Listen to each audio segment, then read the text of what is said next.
What's going on, everybody? Welcome back to TTB Ravens Media. It's Mock Draft Monday, meaning 7-round Baltimore Ravens mock draft. No trades. I'm doing this one pseudo live. It's not technically a live stream. However, I'm going to be showing my face cam and going through the selection so that you guys can see the players that I'm deciding between. I like to do this every once in a while because I feel like sometimes I talk about the same players because I draft them consistently, but this way I'm at least able to discuss other players available and what I like about them. So if you would have made a different decision than me, let me know. If you think that my draft was perfect and that there should be no changes, let me know as well. I don't think I've ever heard that, but it would be nice if I heard that one time today.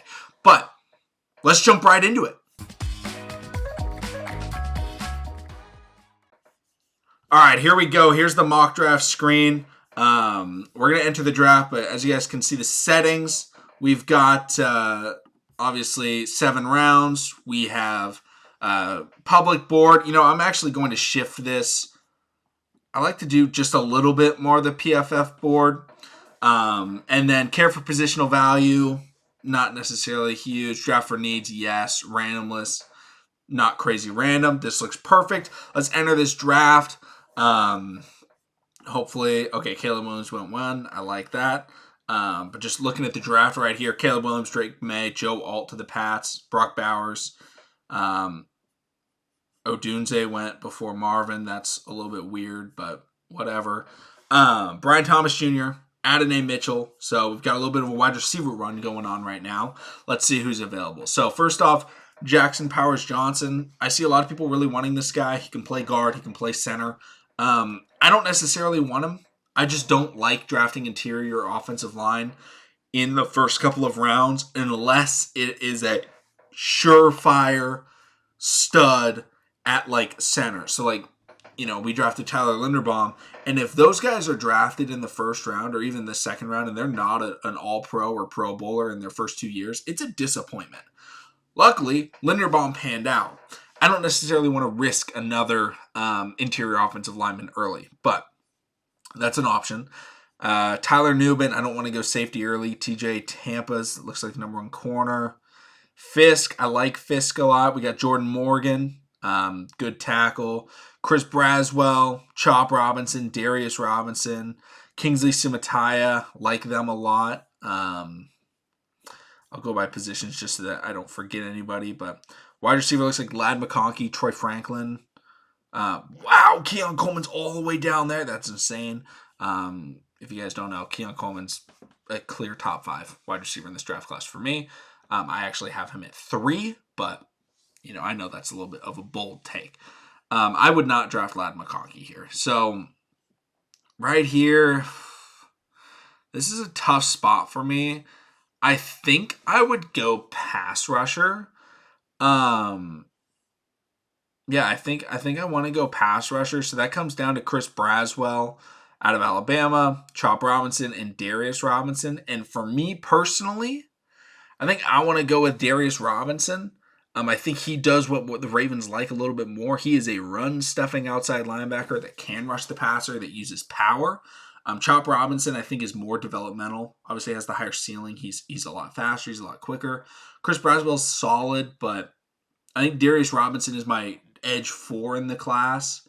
And then Braswell's my edge 5. And Chop Robinson's my edge 6. So looking at these names, I think I'm going to go with Darius Robinson. To get that, my comp for him is Matthew Judon, by the way. That's who I thought of when I watched him. And if we got that, I would be very, very happy.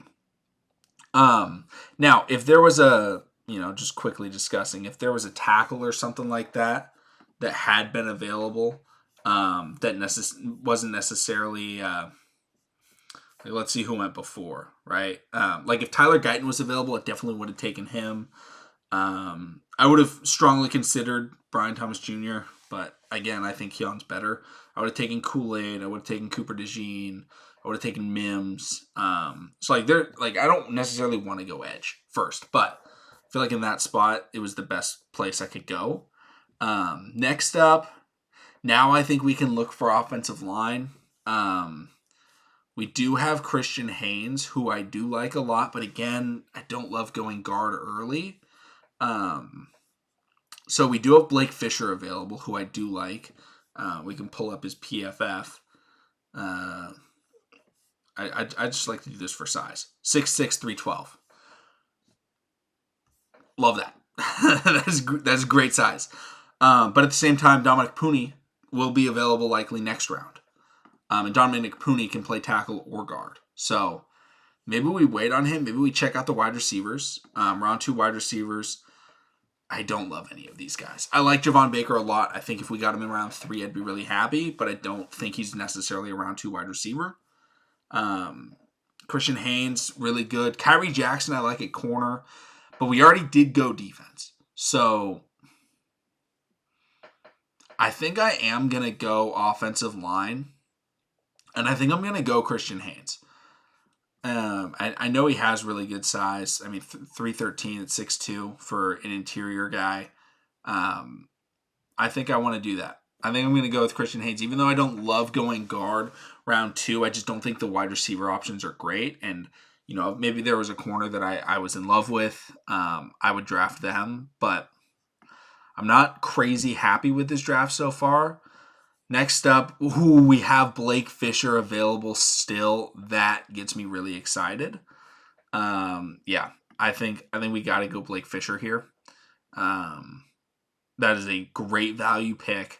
We get interior offensive line and tackle, and we get we've already gotten our pass rusher. So if you're looking at Ravens needs after that pick, right? You know, wide receivers huge, obviously. And then potentially corner or a secondary member. But remember, Joshua and I, if you haven't watched the podcast platform, so Spotify and Apple Podcasts, we talk about free agents that we like. And my strategy was, you know, check out the full episode. The episode will be coming out in YouTube format tomorrow, Tuesday. But I essentially talk about, like, wait till after the draft. If you can't get a wide receiver, you can't get a corner or safety, that's when you go reach out to a Stephon Gilmore, a Justin Simmons. You reach out to a wide receiver, which there are plenty of wide receivers available. Not necessarily superstars, right? Not necessarily like Stephon Diggs isn't available. But I think if you draft, right, like a round 4 or round 5 wide receiver, have him compete, and then sign a guy or trade for a guy that could be that could contribute as well, I think we could be okay. And looking at the wide receivers here, we have Aeneas Smith, who I want to say he might be a kick returner. Okay, he contributes on special teams. Slot receiver. Don't necessarily want somebody small, but like I like Joshua Cephas a lot in round 6 or round 5. Jordan Whittington, another big body. You know, there's definitely still options at wide receiver, but we're going to have to miss a position. And I think it looks like wide receiver is going to be that position that I'm not going to put a lot of emphasis on. But at the same time, we can go out and get a free agent wide receiver. And in this, I like Tyke Smith a lot, actually. He's like the perfect guy that you can put in as a backup. And if you guys can see this, I'll double check. Yeah, so the snaps. All right, I'll show the snaps. Oops. Here's his snaps. Make sure you guys can see that. Yeah. Here's his snaps. The bottom one is deep. He's played everywhere, right? He's played slot. He's played corner. He's played box safety. He's played deep safety. He's, hopped on the edge and rushed the passer. For a backup safety, for the Ravens who like to use 3 safeties, having someone you can put in anywhere, right? Because Kyle Hamilton you can put anywhere. You can put Marcus Williams almost anywhere. So if you have 3 guys you can put anywhere, it doesn't limit your options at, in the secondary and where you want to put certain players. So I like Tyke Smith a lot, especially in this spot. So I think I am going to draft him. And he does have good size, just to make sure. 5'10", 205, that's totally fine. Going to go with him. And again, we can get a guy like Joshua Cephas. We got Braylon Allen, just worked out with Derrick Henry, looked really, really good, but really small next to Derrick Henry, which is funny because Braylon Allen is not small. He's 6'2", 245. He looked tiny next to Derrick Henry. Will Shipley's available as well. Another running back I do like. Let's see here. Kamal Hadden. Kalen Carson, I do like his game. Kalen King, another guy, I like his game. Taj Washington, he's a solid receiver. But again, he's undersized. Let's see. Well, let's see what the wide receivers are that are available. Again, I think the best value here is easily Joshua Cephas. And even like a Luke McCaffrey, solid player. So I think I kind of want to wait on the wide receivers again. Kamara is really solid. I know Joshua's a big fan of his game. But I think I want to get that backup running back. And I think I'm going to go Will Shipley. More of a versatile pass catcher and runner. Whereas Braylon Allen, whoever they like, he's too similar to Derrick Henry. So Will Shipley would kind of provide that all around pass blocking. He can run routes. You can put him in the slot. You can put him in special teams specifically. So I think he's got a lot of upside that with him, Justice Hill, and Keaton Mitchell, we could have a really good backup running back room that can also contribute on special teams. Next up, round 5. I think this is the spot where I think going wide receiver is almost a must, and I kind of just want to go Joshua Cephas. If you guys don't know, I think he's 6'3". Yeah, 6'3". He's small. He's 185, but he's kind of an after-the-catch guy. He reminds me of like similar to kind of Keon Coleman's game. Not as good, obviously. Nowhere near as good, but can catch screens, can catch jump balls. He has the size. He has the catch radius. It's just he was not playing with, the greatest of players alongside him. But, I mean, you look at his, PFF grades in the games. Like, he was looking really good. Progressed each year. 55 catches in the slot, 29 catches on screens for a receiver that's 6'3". That's a lot. And 29 catches, 271 yards on screens. So, again, very effective. 5th in college football for screen yards on the 17th most receptions. Average depth of target, not crazy long, but yards after catch per reception, 7.2. Only 1 drop with 5 contested catches. I think this is the guy to go with. And I think all the guys that are available are relatively similar. And I want to make sure that we get a bigger body guy that we can throw in. And again, I would like to get receiver earlier than what I just did. Like, that's not my goal. But at the same time, remember, the Ravens don't get to choose the board. Like, sure, some players are first or second round players, but you don't get to choose if they're available at the Ravens first round pick or the Ravens second round pick, right? Like, I would love Keon Coleman in the second. I'd love Keon Coleman in the first. I'd love if Xavier Legette fell and we could draft him in the second round, or Xavier Worthy as well, or A.D. Mitchell. Like, I'd definitely draft them if they're available, but they weren't. And I don't necessarily want to reach on a wide receiver because we've done that before. And we feel like we just have to get a guy and we end up taking someone that maybe we shouldn't have taken. I'd rather get positions that we can still utilize and go into free agency and try and grab a guy, right? Sign a veteran like a Tyler Boyd, who I believe is still available, who can definitely still contribute. Next up, let's see here. We've already gotten almost all of the positions that we need. I think Anam Donkwa, I think he's like 6'8". Hold on, let's check. Yeah, he's 6'8", 362.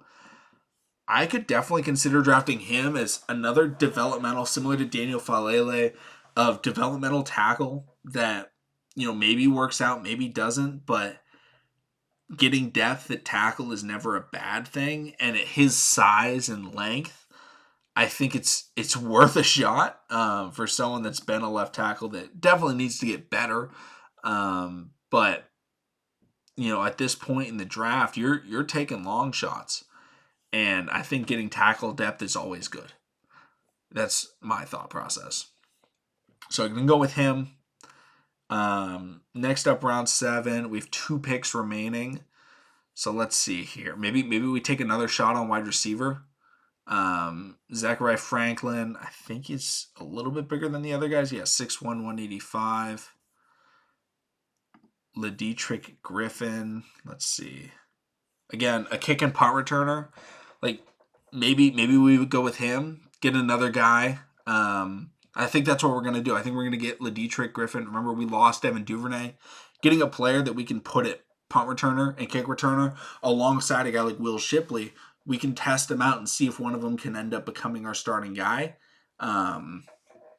So I think going with him is just a smart play that we can get him on the field somewhat, and maybe he turns into a decent wide receiver for us. And now final pick. I've heard really great things about this guy, Jordan McGee. I think I do want to go with him. You look at him, 30 run stops, 2 forced incompletions, no touchdowns allowed. Passer rating allowed 86.7, not amazing, but just kind of just like a smart linebacker, which in the 7th round, why not, right? Like again, I like Oladapo as well, but remember we already went safety. I think we got Tyke Smith was the safety that we already drafted, so the only position we really haven't addressed is linebacker and corner, and we already addressed the secondary. So I think going linebacker and going with Jordan McGee is going to be my move. We'll see what we end up getting, total. Curious what the grade is. Horrible. That's funny. But looking through it, Darius Robinson, someone I really like. Pass rusher, strong, physical, run stuffer.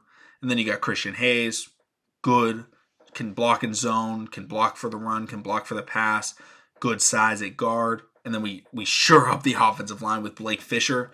And now you're looking at the Ravens offensive line this year, and it's potentially Ronnie Stanley on the left. Then you have we got our guy out of USC, who I'm blanking on his name. I don't know why I'm blanking on his name, but you guys know who I'm talking about. We got our center, Tyler Linderbaum. Right guard now, likely Christian Hayes, but it could be Ben Cleveland if he beats him out, but it would probably be Christian Hayes. And then right tackle could be Blake Fisher. And I think, yes, that's young, but Andrew Voorhees, left guard. I don't know why I was blanking on that. But like maybe it's a situation, right, like we had with Orlando Brown Jr., where we start Faalele for the first 5, 6, 7 games. But if Fisher eventually beats him out, okay, now he starts getting those reps. It's probably not the week 1 starters. But we are trying to overhaul this offensive line. And I think this does a very good job at doing that. And then Tyke Smith, versatile safety to come in and replace Geno Stone as that third safety. He won't get the picks Geno got, but his difference is he can tackle. He can play the run. You can put him in the box. You had to put Geno Stone over top. So that limited the amount that Geno Stone could play.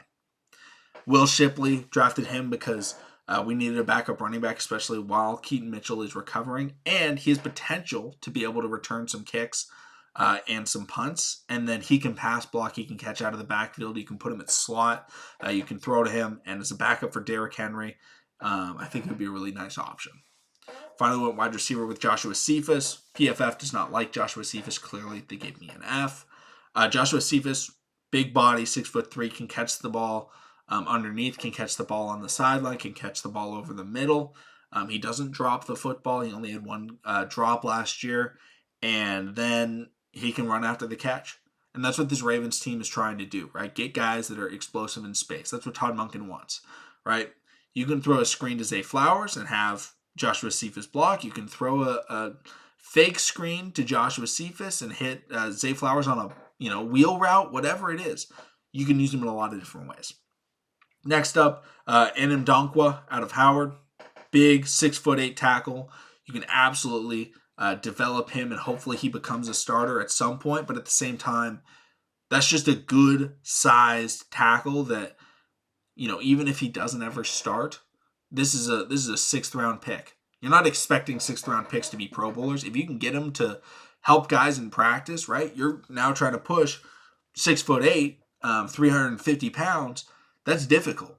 So it's just another good tackle to throw in the mix of things with potential, the size potential at least, to become a good NFL tackle. Just depends on his development. Ledietrich Griffin next. return specialist out of Mississippi State can maybe play in the slot. But again, another guy to compete, try and return kicks for Devin Duvernay. And then finally, Jordan McGee out of Temple, just a linebacker that can help back up Trenton Simpson and Roquan Smith, because we did lose Patrick Queen. So again, tried to fill a lot of holes in this draft. Again, would have liked to go wide receiver earlier, but at the same time, you're not going to be able to get every position. If I go wide receiver round 1, where did we get an edge? We didn't. If I go wide receiver round 2, well, what's happening with guard? Right? If I went wide receiver round 3, we didn't get a tackle. So it's difficult. There's a lot of decisions that the Ravens need to make. Again, this isn't my favorite mock draft I've done, but I like the first 3 picks. I like the first 4 picks. Like, if we did those first 4 picks in real life, I'd be like, all right, Ravens, let's go. Let's get it done.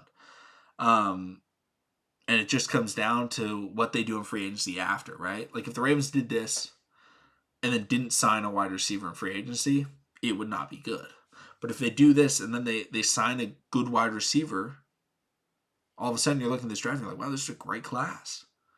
Because we signed somebody and we were able to contribute and get good players in the draft. But let me know in the comment section down below your guys' thoughts on this one. Let me know your mock drafts as well. Thank you all so much for watching. Subscribe for more, and I'll see all of you again next time.